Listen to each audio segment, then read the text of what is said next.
Hey there, commercial construction coffee talk fans. Thanks for chiming in. My name's David Corson. I'm your host. I'm also the publisher and editor of Commercial Construction and Renovation Magazine. This is what it used to look like when we printed it. I'm pulling out some archives here. May 2021. Derek Rogers, Director of Construction, Christian Brothers Automotive. We had one of those down where my old house was. Very familiar. But always like holding the magazine in my hands. Let's see, this one was 160 pages. Let's see what I was doing back then. Oh, looks like I was doing a hybrid event. Got my Georgia Swarm lacrosse shirt on. Anyway, I was at this recording studio. We did a hybrid event uh, at this place, and it was really, really cool. It was they had a lighting center, recording studio, podcasting studios, and they had a bar in there. It was awesome. So I was just checking out the soundboard there. Had a little more hair. My hair was a little more brown. I just turned 62 at the end of June, and but this another healthy issue. It's amazing. Time flies when you're having fun. But we went digital. Last issue I printed was August of 2021, and haven't looked back since. Made the transformation from digital, print face to face to digital. Don't miss the post office. Don't miss the printer. And had about 49 million people hit the website last year consuming our content. So everybody out there that's finding us on the Wild Wild Web, thank you so much. Couldn't have done it without you. And if the algorithms hang with us, I'll probably end up about 70 to 80 million interaction hits this year. And those are not bots. When Twitter was bought and Elon came out about all the bots, I told my web developer, I said, hey, how many of those people are fake? He said, probably about 20%. I go, is there anything we can do? He's ex-military and he's cyber security, and he said, yeah, man, we can put him up there. We'll block 99% of them. You're not going to block all of them, but it's amazing. You can put a website up and it's getting attacked immediately and from all over the world. But we put the security on there. It's like doing battle every day with the hackers. And it's just never in my wildest dreams would I ever think that I would have this many people, finding us on the web. But I was lucky we had a digital magazine and we had thousands and thousands of pages, and it's all been organic. Never bought a keyword or any of that stuff. But we still lay out the magazine in high res, so you can still order one on print on demand. But we're pretty much digital. I'm a content creator, and it's been amazing. So, like I said, all you out there on the web, thank you so much for finding us. Hot and sizzling in the ATL today. I'm in the shade, thank God, because I'd be sweating if not. And today I've got a nice gentleman in my one of my hometown up in Manhattan in the Big Apple. His name is Steve Spett, and he's the CEO of Resource Furniture. Steve, say hello to our listeners out there on Commercial Construction Coffee Talk. Hello, everybody. It's great to be here, and I thank you, David, for having me. Yeah, yeah. Where are you in the city? I'm on the Upper East Side, 58th and 3rd. Yeah, we kept our apartment when I grew up on 75th and 3rd. I went to PS 158 down on York Avenue and played street hockey, stickball, roller hockey, and right across from us, so it was, I think, JG Mellon's. I think it's still there. It's an iconic hamburger joint. But there, Yep, still there. but there was a high school that I had to walk by every day, and it was like running the gauntlet. I mean, it. David, I think we had similar childhoods. Yeah, I got beaten up multiple times in the city. Got mugged a couple times too, and seen it all. And but it was a great experience, and uh, hey, still have a lot of family up there. I tried to go up there during the summer, not in the winter, if I can prefer not to go up there. But still, there's nothing like New York, Nothing like it. Philadelphia. I can go down the list, and it's still a great town. So can't complain.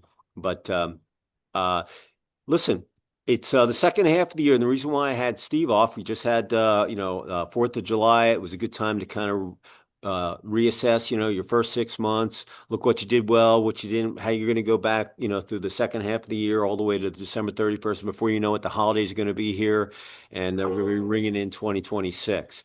But with all the action, it's an amazing time to be alive with construction and AI and all the stuff that's going on. Space management is a really, really big deal, this year. Whether you're doing commercial or residential spaces, hotels, everybody wants to make the best use of the space. And residential, commercial are kind of making that, convergence. Everybody's kind of picking up ideas from everybody else. I had Steve on. First of all, I have a furniture background. We were in upholstery. So whenever I see kind of, furniture guys, I always like to kind of have them on there and, see what they're seeing out there. So the way we're going to work it is we're going to do it in three sections. You're going to tell your story, Steve, where you grew up, where you went to school, how you ended up at Resource Furniture.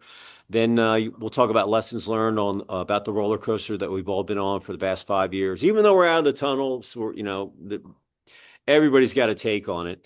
And then you'll leave your contact info, and then one positive thought or phrase, and then we'll finish out the episode. So with that said, the floor is yours. Tell us your story. Well, thanks, David. I'm about your age, so I grew up in New York. 26, right? I'm 24. Yeah. I grew up in New York City. I grew up out in Queens. Uh, had a great childhood. Roller hockey, stickball, softball on concrete. Uh, Totally. Did you slide on the concrete into the base? well, sliding was difficult. There were some guys on our team that slid. I was not one of them, but Yeah. it was an adventure growing up, and I wouldn't trade it for the world. It was a great experience growing up in the city and being a part of all that action. In fact, I loved it so much I went to Queens College, which was essentially right up the street from my house. I majored in accounting. I was interviewed on campus. I got a job with an accounting firm. My first client was a furniture company. I later became their CFO, and I met my partner there, my business partner, Ron Barth, and we left separately that company that we were working for, and then we got together a couple of months later to form Resource Furniture 25 years ago. And Wow. it's been a great ride ever since then. But I can point a straight line from Queens College right to where I am today, at $1,500 a semester. Yeah, yeah. Hey, those were the days. Yeah. The So how did you connect with it was just a blind interview with the furniture company or Well, I started with an accounting firm. It was a blind interview that Queens College had arranged for us to meet with accounting firms, and I got hired right, never left campus, got hired and started a job right in the heart of New York City. it was when we used to go down and play in the showroom because when we had our showroom at 32nd and Lex, and that building's still there. Uh, there all the sofas in there, and we would get between the sofas and the love seats and go in there and do all that stuff. So furniture to me is just secondhand. But back then, furniture was made different. It was just, high quality. And, you'll find my sister's boyfriend, he's in vegetation control out in the tri-state area, out in the island. And anyway, he was doing a site visit and he was going around the porch and he saw this chair and the seat cushion was pushed up and he could see The our main company was called Corson Furniture, but we had Crestline, Hickory Hill, Lewis chairs. I forget what the other division was, but anyway, he saw the label and he goes, "Hey, that's my girlfriend's family's company. How old is that chair?" She's like, "Oh, I've this nice old lady." She's like, "Oh, I've had that chair for about 67. My grandfather started the company in 19 right when I was born in 63. So, came over on the boat, went and let us with nothing, and built a company. But that's what we're known for was high quality manufacturing. And and that's the proof is in the pudding that the furniture is still around. And frankly, that's yeah, our mantra too. We yeah. So, and I had been down to the plant and saw all the stuff and I didn't like we were talking before we started I was at Levitt, so I scotch ordered more sofas you can imagine. I unloaded a whole, truckloads of Chaz or Chase, whichever way you want to say it. And I was with the visual merchant department, so we would walk the floor every morning, and then they'd say, "Hey, we got a 699 bedroom suite that's coming in, so we got to move everything down so we can squeeze it in." That was no fun, but it was. I ran customer service. I did everything, and Right. it was really cool. So furniture's in my blood, and uh, but I always like, now furniture's just done differently, the way it's planned out and People are just more, I think they're more choosy on, what they want to do.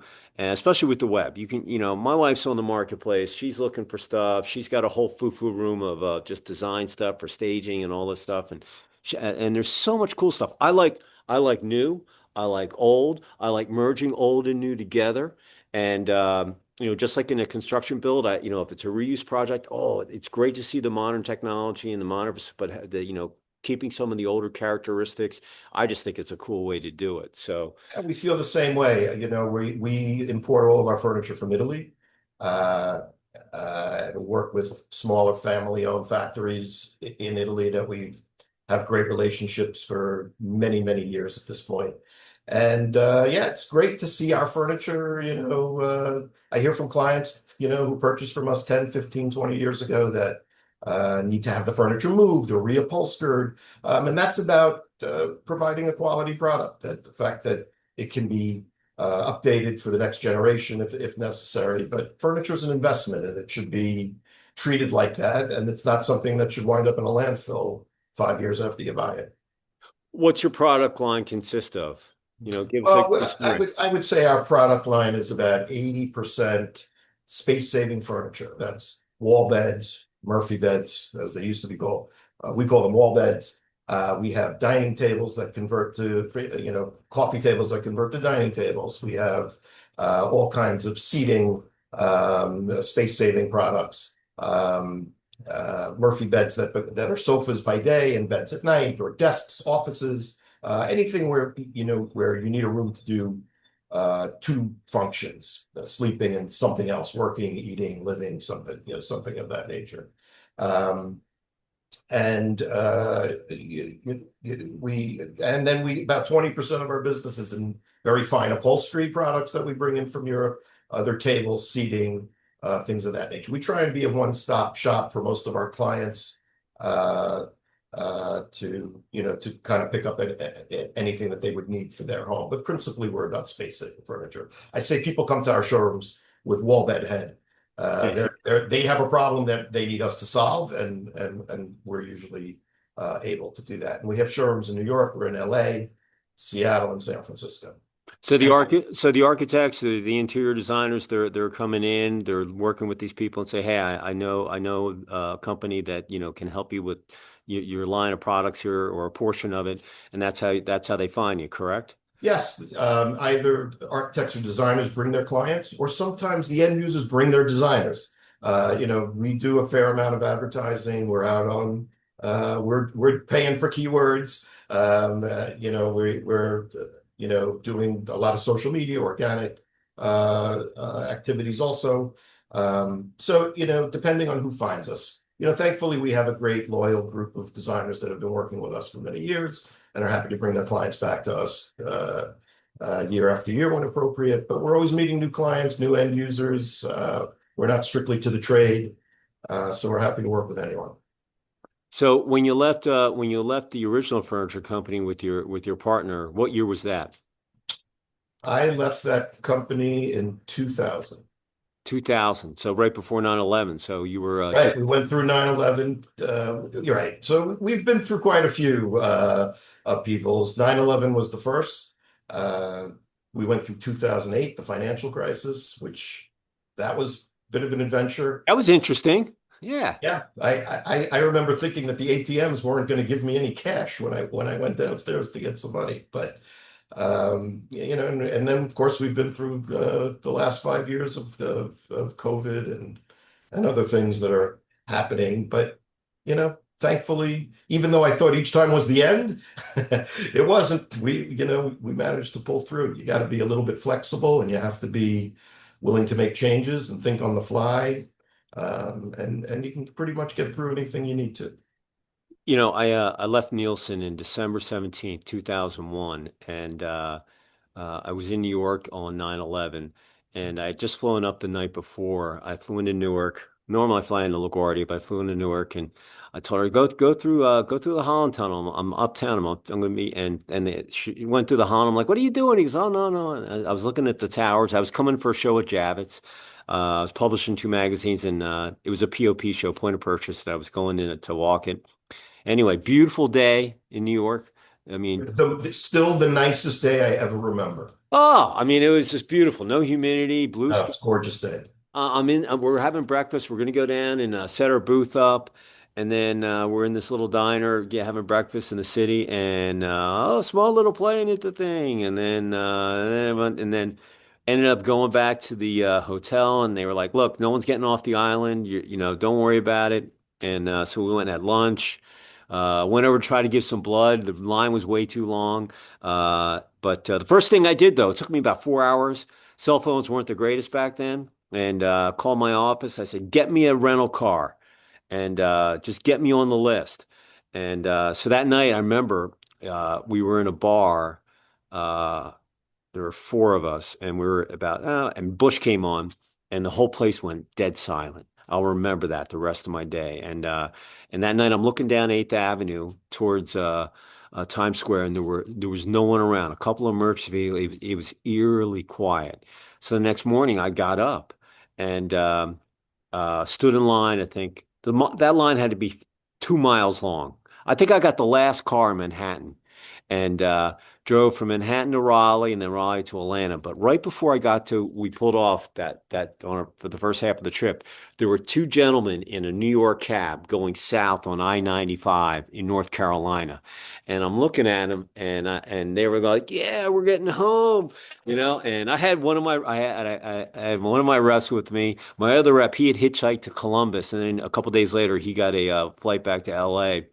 And then the other person, she got another ride with someone else. So we were both kind of going south. But when I saw that New York cabbie going south on there, oh my God, it was that I will always remember because these guys were in the back. I would have loved to see what that fare was because I didn't even know where they were going. All I know is they were going south on I-95, you know? They could have been going to Miami. Yeah. And people don't realize how big it was. So I flew back a month later and I took the train down. Obviously, State Street was closed off, and I walked down to Ground Zero, and they had everything was tapered off with the security fence with the blue tarps with the holes in them. But when they would blow, you could kind of look and see. People don't realize how large of an area. If you're in New York, you know how big it was. But I'm a Yankee, I'm a transplant, so I've been here since '92. So put it in perspective, it would be like Mercedes-Benz, it used to be the Georgia Dome, now it's Mercedes-Benz, the Olympic Park, all of downtown. I mean, the dust cloud went for miles. And where I got off at the subway, it was like 2 or 3 stories high, and everything smelled like wet drywall. And it's just, it was just a blur. And but it was the longest day of my life because everything was just on those videos. I saw the building go up, go down, all day long. And but I'm telling you, I think I got the last car. And but you and I went through the same gig. You went through the dot-com burst. You did 9/11. The construction sector, fell off the cliff in '08 through '10, and then we're kind of cruising along, and then March 2020 comes, and uh, everything goes kaput. It's supposed to be 3 weeks, 3 months, now we're 5 years. We're still kind of talking about it. Talk about how you weathered the storm at basically, not as a new company, you probably were rolling. I mean, the economy was humming. There were cranes, people were doing construction, unemployment was low, gas. I mean, everything was in the right direction. And then bam, everything just, kind of, and that was the difference between the '08. The '08 crash was brutal. Don't get me wrong. But this one there was a lot of people were unknown, and depending on what state you were in and the regulations really determined, and you were at ground zero up there. So, how Yeah. mentally, as an entrepreneur, you and your partner, what did you kind of go through as you look back that our listeners might, find? So it was different than '08. '08, as bad as that seemed, it actually turned out to be good for us because people needed a solution to stay in their own home, right? You couldn't buy, you couldn't sell, you couldn't get a mortgage, your buyer couldn't get a mortgage. So you needed a solution to be able to stay in your apartment, even though you were having another kid or kids were coming home from college. You needed to accommodate more people, and you needed to stay in your space. That was good for us. And that really got us through that crisis. And thank goodness it was fairly short-lived, and the country got back on its feet. Um, You know, I remember March or April of 2020, standing in my backyard, deciding, hearing that we would have to, our showrooms would have to be closed for the next, at least the next 3 months. So we were looking at April, May, and June. We were going to have no showrooms open. We're a furniture company, right? People come in, play with it, sit in it, want to kick the tires a little bit. And I remember standing in my backyard saying, "It's over. This is it. We're not, we can't. It's been good, but we're not going to make it through this." And I have a great team here. I have great people that have been with us for a very long time. Um, and we pivoted and we quickly became an online resource. And not so much, where you could click and buy the product because nobody wants to buy an expensive wall bed online. We're a consultative company. We talk to people and ideally we like to have you in the showroom, but it always requires some discussion, that type of purchase.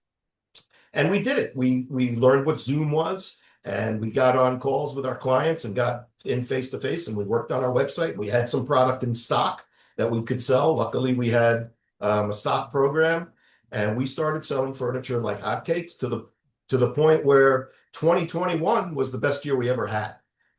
Even though, and that's not unique. That's the furniture industry in itself had great years, 21 and 22.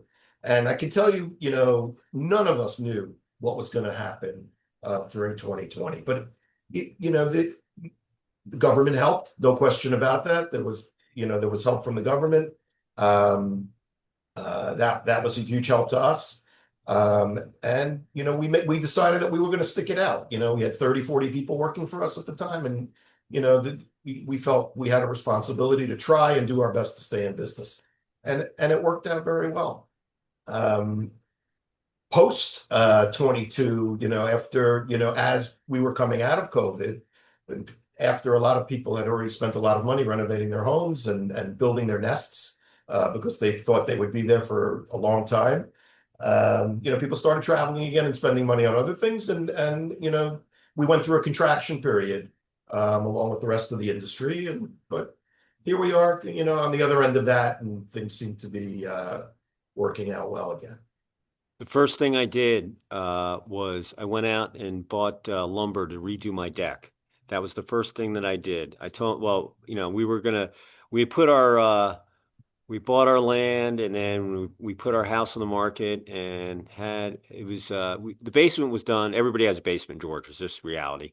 But anyway, it was a trophy house, and my son he was basically getting out of he went to FA mechanic school, and he was going to fly the coop anyway, but he was still at home finishing up.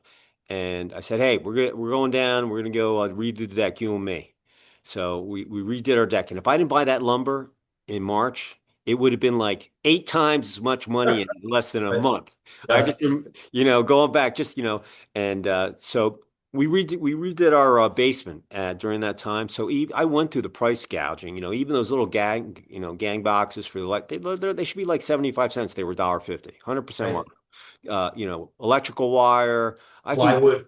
plywood, everything was outrageous. But we Yeah. did the basement, sold the house, and uh, but I'll tell you, a lot of people, engineers, end users, contractors, just vendors, and everybody I've talked to had some of the best years between 2021, 2023. They've just, if they had more project managers or superintendents and from the construction side, they probably would have done more projects, but you don't want to bite off more than you can chew. And but they learned a lot about their people, about their company, also about their lives. There's it's not all work, 24 hours a day, as Jack Nicholson said in The Shining, and that the book scared me more than the movie, but all work and no play makes Johnny a dull boy. And that was the biggest thing. And it was only like 800 pages of that. Yeah, yeah, exactly. Yeah. And but as I look now, there's a shortage of homes, and something's going to have to be done on that. And being in that space management side of things, a lot of the cities have their occupancy rate is down, and the vacancy rate is up. So the person that can find the silver bullet to figure out, what are we going to do with this open space? And a lot of the buildings that were built, let's say they had, they want to put 12 apartments on the floor. Well, there's only, room for plumbing for a men's and a women's bathroom, depending on what the facility you're looking at. And so that dichotomy of, hey, we want to renovate this, but you got to have bathrooms, you got to have showers, but making the best use of your space. So your Murphy beds and all of that probably really came into play. And right now, you're probably positioned pretty well because there is a housing shortage of affordable homes that you can make look really nice, right? Right. So we are very active in that sphere. We have a whole division that works with multifamily developers and hospitality developers who are building micro apartments, transit-oriented housing, workforce housing. Did a great project a few years ago in Honolulu. You know, Honolulu is a great town. A lot of hotels, a lot of people, vacationing there. But you need waiters and people who work in the hotels, to be able to You got to live. live someplace. Right. We did an affordable housing project there with our beds. 300 square foot apartments. They had 100 apartments. It went to a lottery. They had 10,000 applications, after a day or two. So we're involved in maximizing space, whether that's conversions of office buildings into residential apartments that we're seeing a lot of in bigger cities. We're working on several projects like that. Hotels that are getting converted into apartments. But you're right. There's a housing shortage now, and we need to be able to build the space and the apartments that people need. Okay, we recognized, or Mayor Bloomberg actually recognized, several years ago, that the housing shortage in New York was not of 2 and 3 bedroom apartments. We needed studio apartments for single people and couples, so that they could be able to work, and live in New York City at a reasonable price. So we were able to participate in that transformation, and helping to reduce the square footage requirements in apartments in New York. There was a 400 square foot minimum. There's Our furniture helped to make that limitation go away, I'm happy to say. And now we routinely see 300, 280 square foot apartments and we get to furnish quite a few of them. So on that level, we're quite involved in the housing crisis. And on the West Coast, where they're doing ADUs, accessory dwelling units in backyards, we've seen a big uptick in business there because California I think has the right idea of being able to put up an ADU in your yard, to rent out or to give to an aging parent or to use as a workspace, with limited permitting and red tape that has to go on. So yeah, I think there are lots of good ideas that involve smaller spaces, and I'm happy to be able to be a part of that. Did you get into any of the tiny home, the rage when it kind of hit and then it's kind of faded away? Well, right. We were all about when tiny homes was the rage. We were always sought after as a solution for a tiny home. I would say not all tiny homes is something that you or I might want to live in, but I can make a 300 square foot apartment feel great, and that's I get a lot of satisfaction out of that. So, and of course, it's not only about small space. You have a beautiful home on a lake. You may want to sleep a lot of people there, and you need the flexibility, to be able to offer sleeping accommodations in rooms where you don't necessarily want to have a bed out all the time. Right? That's where the Murphy bed comes in. We thought about the Murphy bed. Before I cleared the land, the HOA used to maybe come up here. Hey, you got to keep your lawn, the grass X amount of feet from the curb. Anyway, we were going to put a basement in, and for my mom's 85, my sister and I was like, look, if you ever want to come down here and hang, we want to make sure you have a space. We're going to put a kitchen down there. Let me call it like a lower casita. Anyway, but. The grader, when we cleared the land, he's like, "Hey, David, put that basement in. You're going to have to lift the house. We're probably going to have to bring in about 150 loads of dirt." So after he cleared the dirt behind me where this 60 acres are behind me. The land really wasn't cut to put a basement. He's like, I know I told you about 100, 150 loads of dirt at 250 bucks a shot. I think you're going to need about 400 to lift it down because he was spraying but when he was grading, he was spraying. I said, what's that over there? He goes, oh, that's the corner of your basement. I go, aren't you going to dig anywhere else? No, man, you're up by the lake, man. The DNR's not going to let you in. I told you, you're going to have to bring in about 400 loads of dirt. My advice, get rid of the basement. It was about a 2,000 square foot basement we were going to put in. And, Wow. we'd have put in the retaining walls and all that. So I called my mother. I said, hey, Mom, you're gonna have to go down the stairs anyway, but we got a nice grill oven, and you're still gonna have, you'll have a place to stay. You won't be on top of one another, and you won't have to, deal with the stairs. And but unless you want to stay up at the one bedroom upstairs, it's a southern ranch, so I have a second story, but up there is my studio, my office, and then we have another bedroom and stuff. But um, it was it was crazy, and best decision I ever made because it made my build a lot easier. And my house was going to look like a big zit coming out of the ground, you know? I mean, it was just like, look what I built. I'm like, oh my God, I want to have that. And Right. anyway, I call my wife. I'm like, Houston, you designed this thing. We got a problem. You got to come up here and look at this thing. And our driveway was going to be like literally a roller coaster. It was going to have no plane. And the grader's like, just get rid of that and move the garage to the back, and you can have a circular and all this stuff. And uh, listen to you. Listen to the grader, man. They look at stuff all the time, man. And so I did, and that's why. But it was a space thing, and I just wanted to make it, like the good son. Hey, but this is my last build. I'm not moving for. I don't know. This is my sixth house in Atlanta, something like that. I'm not moving. I'm going to the old folks' home, or my kid's gonna have to take me, and if he will. I was Sergeant Carter with him growing up. You probably remember Sergeant Carter, right, from I Gomer. do. I Some of you guys don't know what that is out there, but Sergeant Carter, he was one tough SOB, but you laughed at him on TV, and that's the way I was with my kid. But he turned out okay, so I don't care about it. But As but he, long as he takes you in when you need him. yeah, hopefully, as we just finished Q2, we're into Q3 and moving through the remainder of the year at lightning speed. Uh, any trends that you see out there that our listeners might find of interest? Well, we had seen an uptick, I think. Our business is driven by the real estate market to a certain extent. Hmm. The renovation market, interest rates play a factor, I think.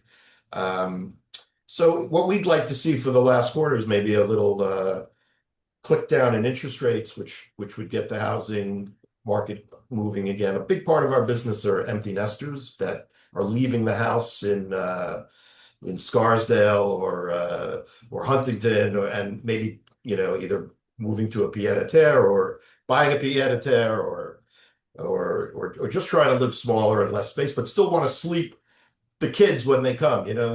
Three kids, and their kids, so they want to have solutions even in a one or two or three bedroom apartment where they can sleep lots of people.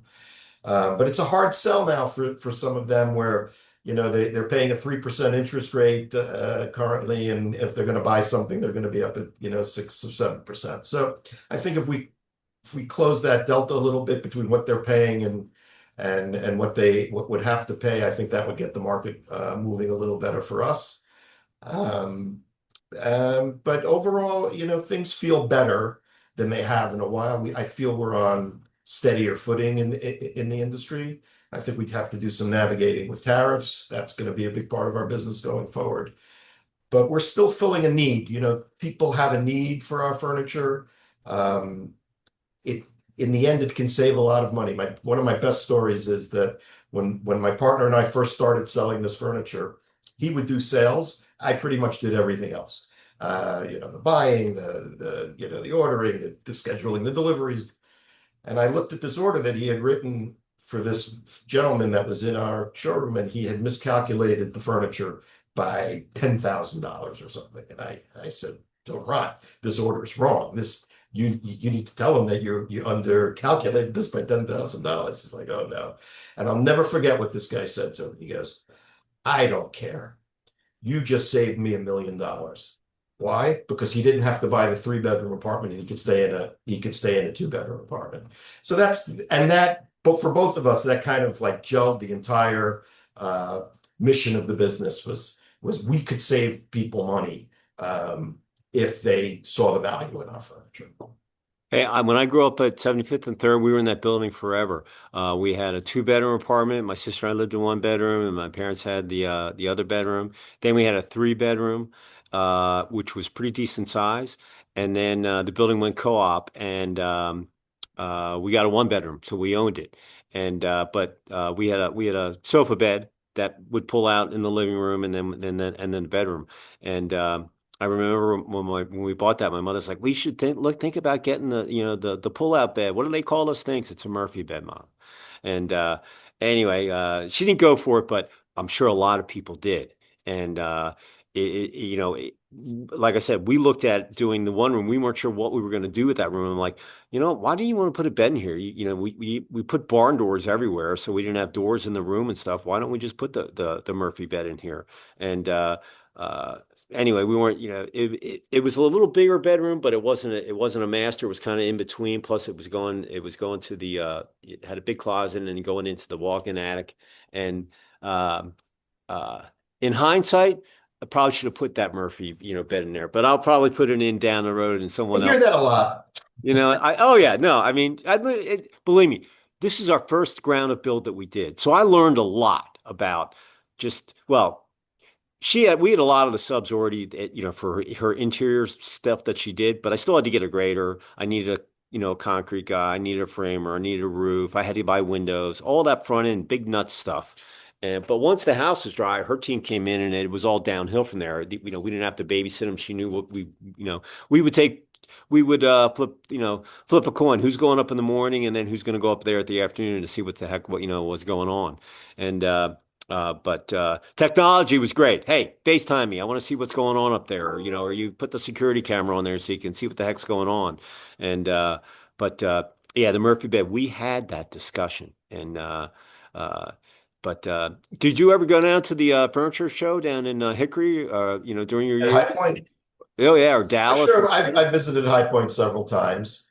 Our furniture is born in Italy, so we Italy? spend Yeah. a lot of time in Italy at our factories, and no better place in the world to travel to for business than Italy. Oh Uh, yeah. you're treated like family. Every meal you have is the best one you've ever had, and I am very gratified that I've been able to spend most of my buying trips in Italy.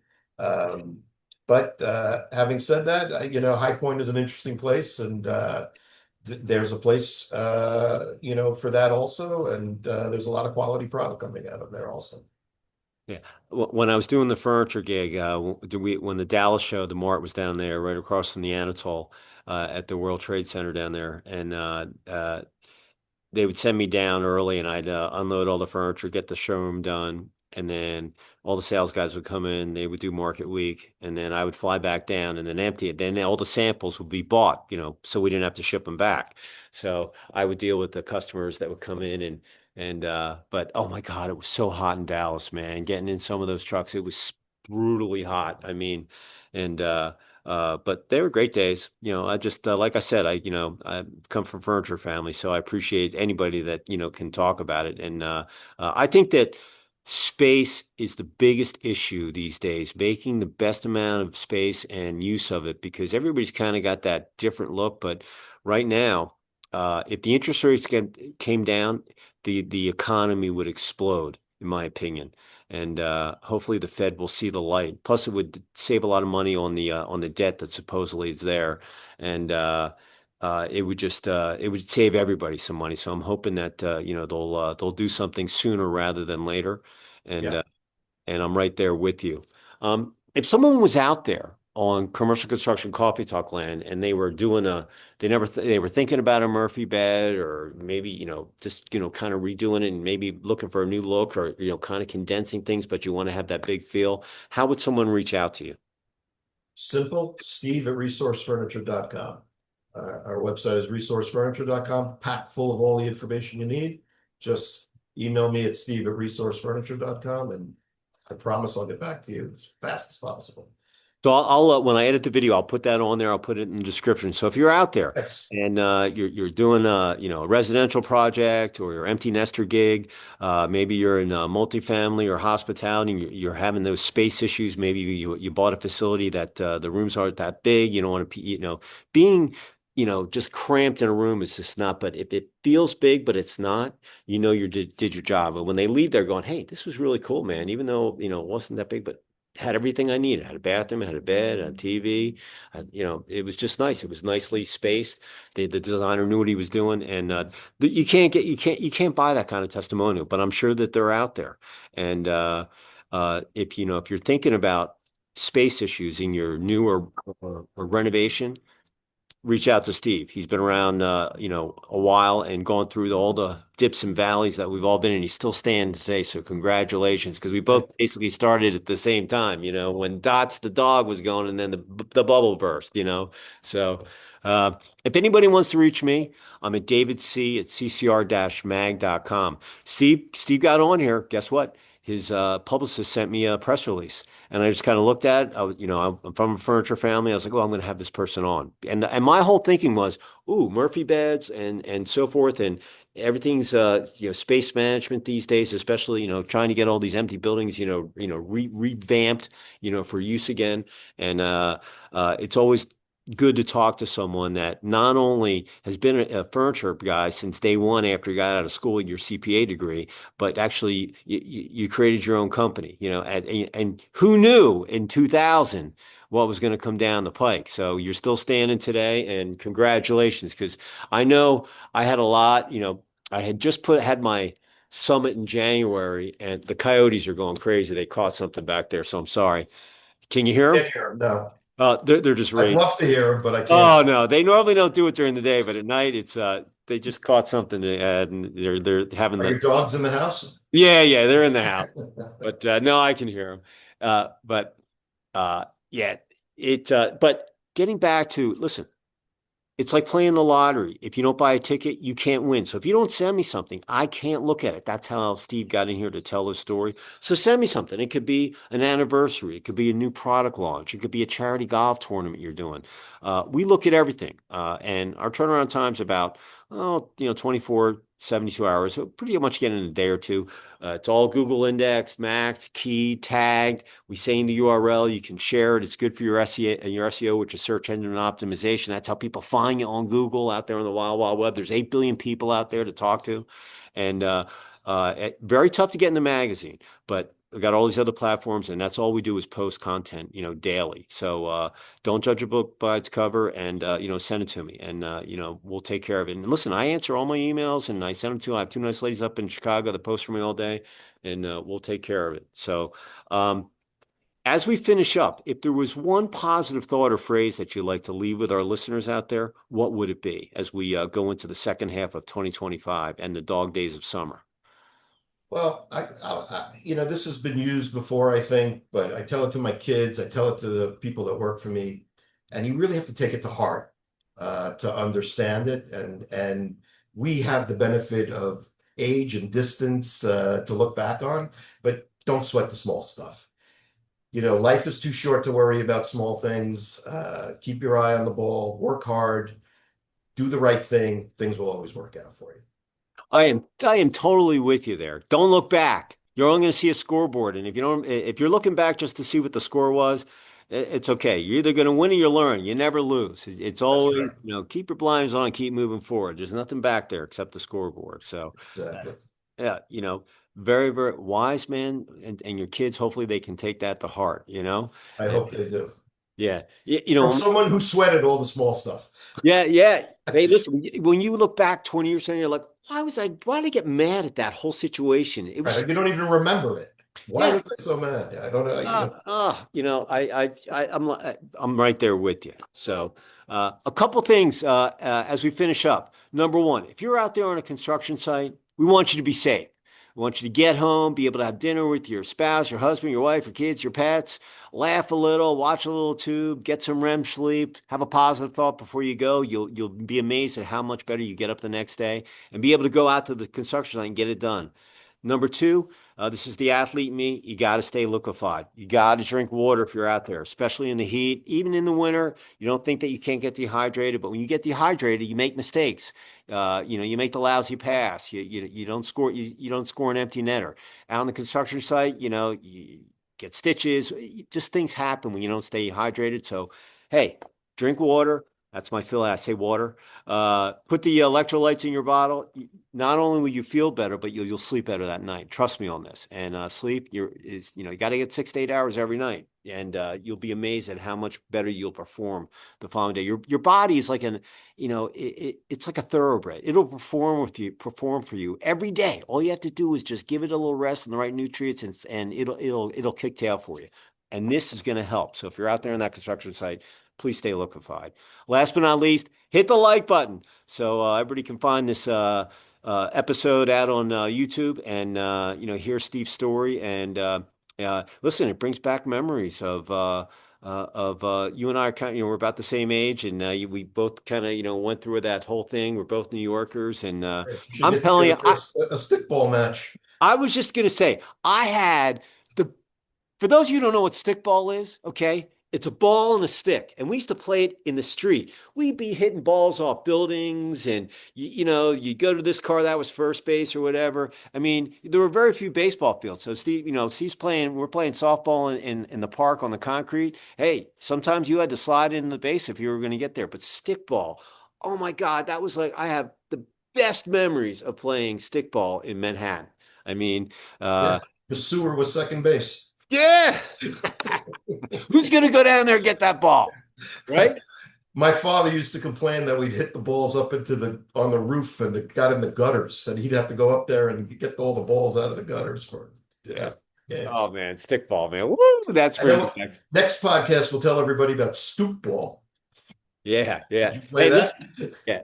So if I come up to the city, I want to come up to your showroom. Love to bet. see it and see some of your things. And we'll go grab some gum. And hey, you never know, man. Maybe it'll be we'll find a stick and a ball, and you can heap some balls at me, or vice versa. So It'd be my pleasure. all right, everybody. Listen, it's the middle of July. We start school here in the South in a couple of weeks. First week in August, they go back, and I'm looking forward to it. The traffic has been light, but the lake gets less because down here, SEC's king, and everybody's playing football and soccer, so the lake will be empty, and I can actually enjoy it. We don't even go out in the lake on the weekends. We just go during the week.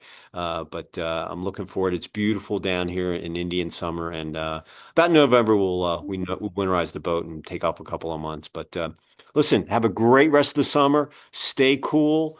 Have fun. Blinders on. Before you know it's going to be fall, and before you know it's going to be the holidays. And it's like I said, it is the most amazing time to be alive. Take it all in because there is so much going on in the world that you have no control over, but you sure as heck, it's going to be, I really truly believe it's the golden age coming in. If everything gets done the way that they say they're going to do it, it's going to be great for everybody. So just stay positive, one step at a time. Don't look back, keep moving forward. So Steve, say goodbye from the Big Apple. Goodbye from the Big Apple. It was a pleasure to be here with you today, David. Absolutely, Steve. And I'm going to sign off from Lake Lanier, about 30 miles north of downtown ATL. And everybody, have a great rest of the week. And before you know, it's hump day on Wednesday, Thursday, boom, Friday, TGIF, another weekend. So with that said, we will see you next time on another episode of Commercial Construction Coffee Talk. Steve, I look forward to meeting you in person, all right? Same. Thanks, David. Cheers, everybody.